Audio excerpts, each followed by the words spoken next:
Hey guys, Hackersploit here, back again with another video. Now this is the second tutorial of Wireshark.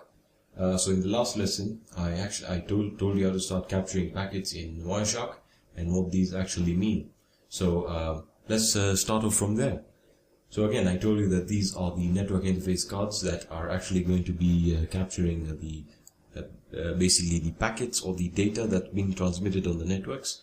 So for now, I'm going to use Wi-Fi because that's what I want to actually capture my packets with. So just click on that and then it starts capturing. So what I'm going to tell you now is how to basically analyze these packets in terms of what they are and what they carry. So as I told you, this is to stop capturing packets and this is to restart or start it. So I'm going to stop it and let's look at what we have. So you basically have three sections over here in Wireshark. You have this section, you have this one here, and you have this last section here. Now this section is basically the packets that are being scanned and have been actually scanned. As you can see, there's some saying that it's encrypted. Now this second portion of the screen here is giving more information about the packet. So as you can see, it gives more information about what the packet is, how it's being transmitted, and basically the manufacturer of the device that's transmitting it. So as you can see, TP-Link, that's my router. It's telling me the source, Azure Wave. Not really much you can work on, of course, because this is not really a useful packet that I've captured. But so basically, this screen here gives you the packets that are being scanned. This one gives you more information about the packets. And this screen here is probably the least used in Wireshark. This is basically the raw transmission between your computer and the router. Now what this means is this is how your router and computer are basically communicating with each other. So as you can see, it's in bits and bytes, and you can show it as bits and you can show it as bytes. So this is basically it. Now the other thing I wanted to show you is how you can basically edit this interface to your specifications.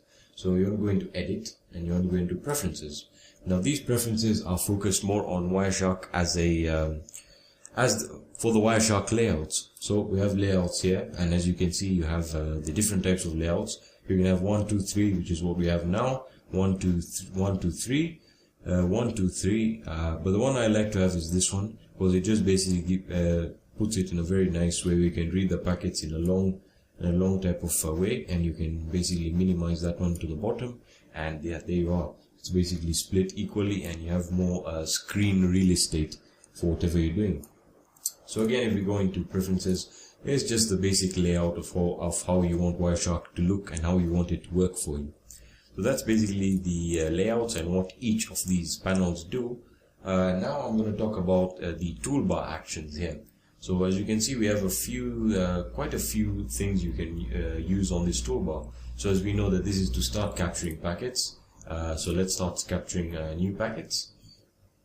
And you can stop capturing packets, and then you can restart the current capture, and you have your capture options. Now the capture options is something I'll visit in the next video because it's quite of an advanced tutorial, the next one, where I'll be showing you how to actually specify what packets you want to scan. So we'll leave that for now.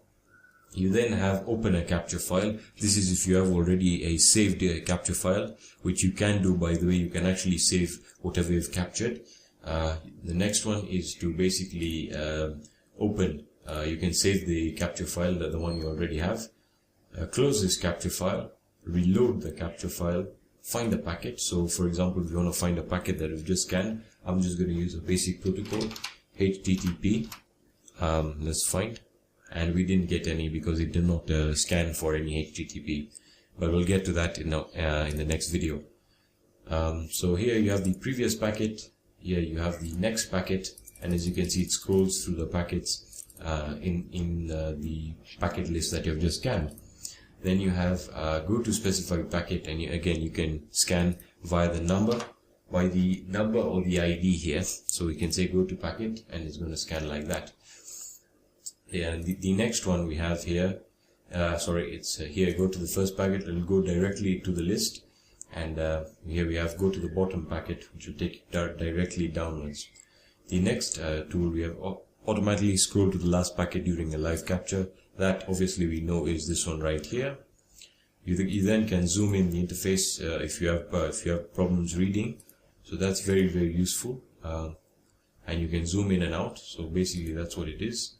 And this will basically apply the defaults to the font size, and it'll just restore whatever you've zoomed in or out.